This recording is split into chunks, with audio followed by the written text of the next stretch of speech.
Good morning, everyone. These are the keys to this 2005 Subaru Forester 2.5 XS. This is a vehicle that the dealership just recently traded in, and I just thought it was spec'd out pretty nice. I mean, it's got a few dings and dents on it. There's some rust starting, but it's also a 2005. And I just like the fact that it has a good amount of features. It has a sunroof, it has heated seats, and it's a 5-speed, which, you know, as a lot of other vehicles that used to have manual transmissions, you don't really see them around anymore. So I thought it'd be pretty cool to look at. So I do have to unlock the whole vehicle, which I completely forgot about. Let's see if that works. There we go. So you got the hatch open. Look under here. You got your spare tire, jack, all that kind of stuff. Little storage pockets on either side here. I have a seat in the back.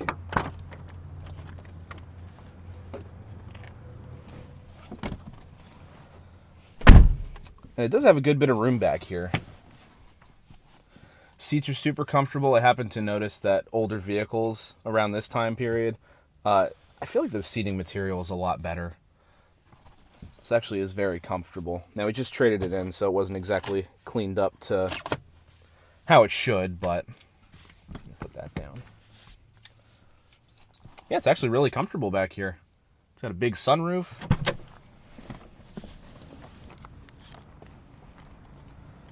For a vehicle you could scoop up for about $3-4 grand, this is pretty nice. I mean, there's a few cosmetic things, tears in the seats, stuff like that, but this also has about 240,000 miles on it.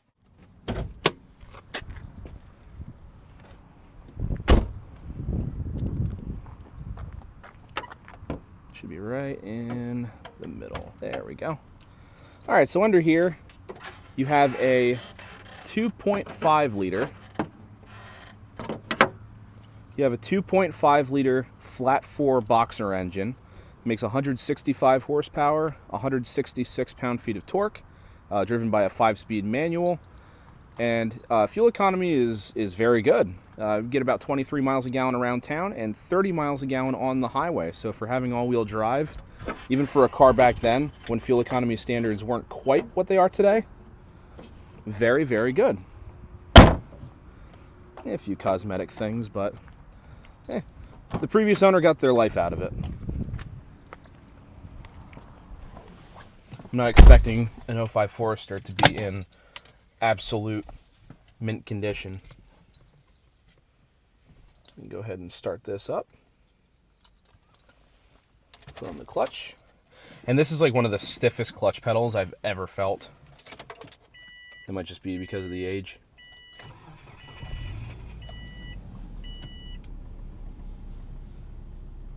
Got it neutral. I'll put the brake down. All right. Steering wheel has a nice feel. You get your headlights on here. They're not automatic. You do have to turn them on. Fog lights. I adjusted my mirrors where I wanted them. Put this all the way back. You have a huge sunroof.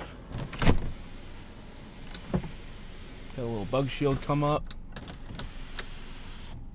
Oh. Let in some natural light. Pop this up. You got a little storage area in there. Got your glove box. There are two little consoles here. There's a smaller one right here, and then you lift the whole thing up. And there's a little deeper one in there with a 12 volt. As well as if you open up this, there's a 12 volt and your little change drawer right there. This does have heated seats, which I was pretty thrilled about. AM, FM radio. That might even be the one thing. I think the radio doesn't work in this. Interesting. Well, it's an 05. The main thing here was to drive it. So that is what we're going to do. AC set to where I want it. Not too bad of a day out. It could warrant the air conditioning. All right. Clutch in, put her in first, and we're off. I just do have to be careful though, because this is it's a very sensitive clutch. So you move your foot like a hair and you're about ready to stall it. I'm gonna put my seatbelt on first. Okay. You gotta give it a little bit of gas, because if you don't, it'll stall.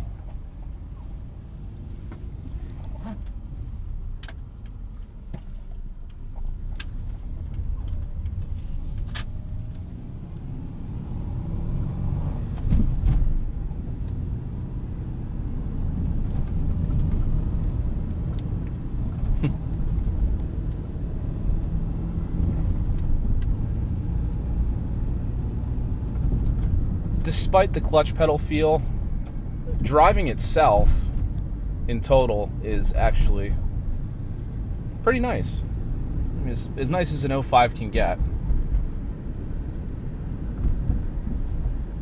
No crazy shakes, no crazy noises. No lights on the dash, which is very uncommon.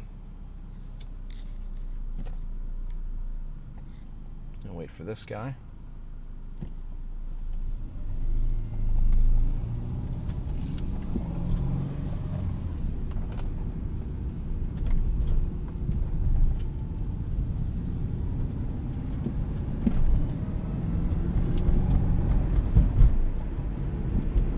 It does shift very easily. I mean, the clutch pedal, like I said, is very, very stiff, but it doesn't shudder at all when you shift or anything.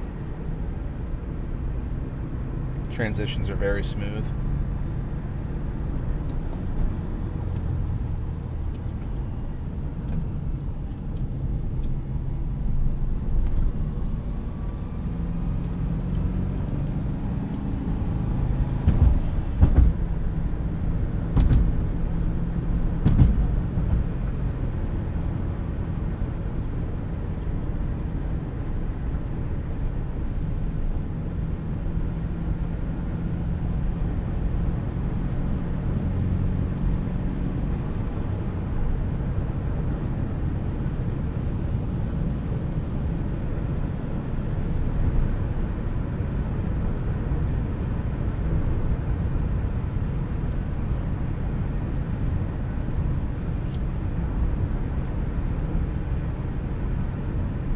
Pretty comfortable ride so far.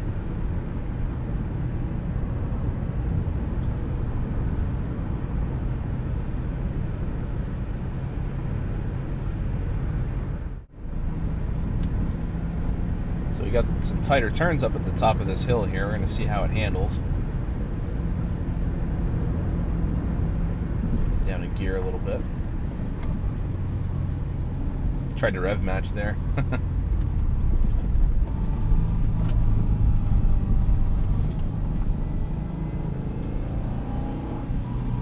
The Boxer rumble.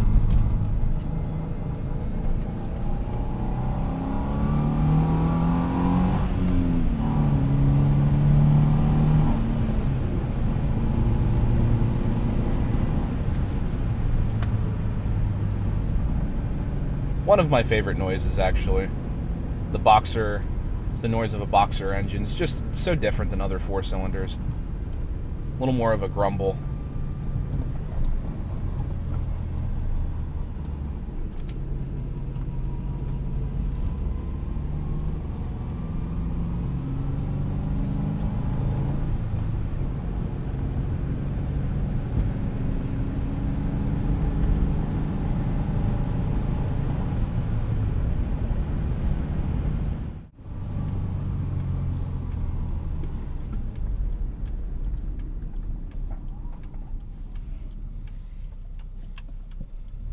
Give it some gas.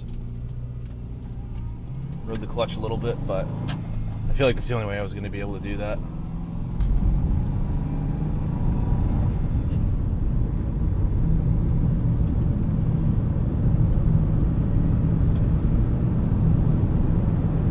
And I don't know if all the clutch pedals in these are that stiff. Maybe it's just this one. But other than that, this thing is very easy to drive. So like I said, if you're looking for something insanely cheap, 4-wheel, all-wheel drive, good on gas, this would be a great contender.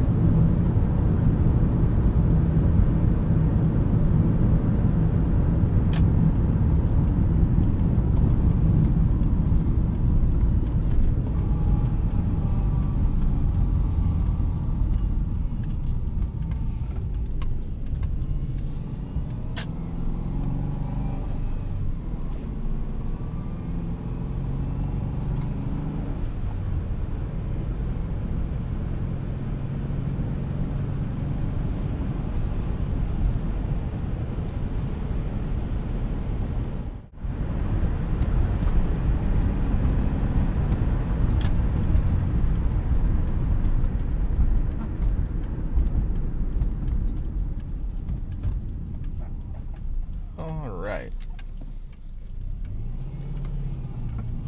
Test out the on-ramp here.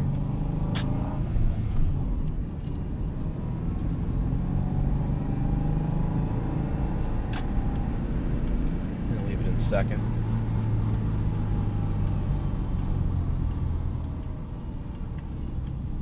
Alright, here we go.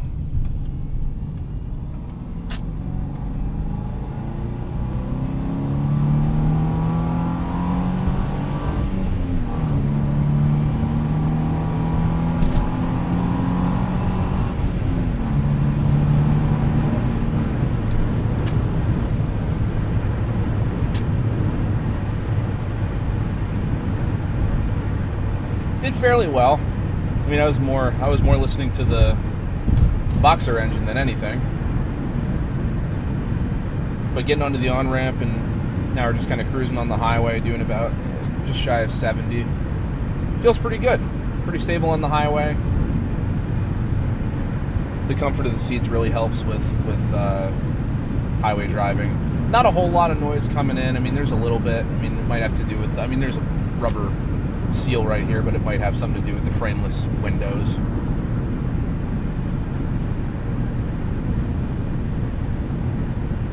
At the price point that this is at, it's pretty solid overall. Interior is in decent shape.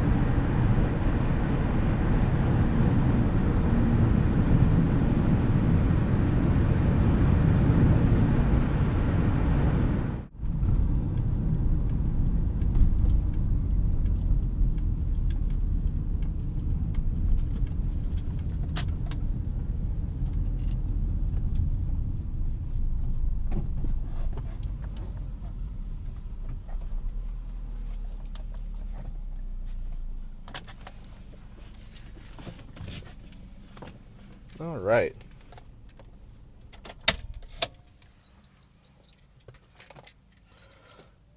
Well, that was interesting. I actually really enjoyed driving that. Like I said, it's a really great contender if you're looking to have something that's about, $3,000-$4,000. It's in not great shape, but I mean, a little bit of TLC for the body work and stuff like that. Great on gas. So, as always, thank you, Blaise Alexander Chevy, for allowing me to do these videos. And as always, I will see you guys in the next one.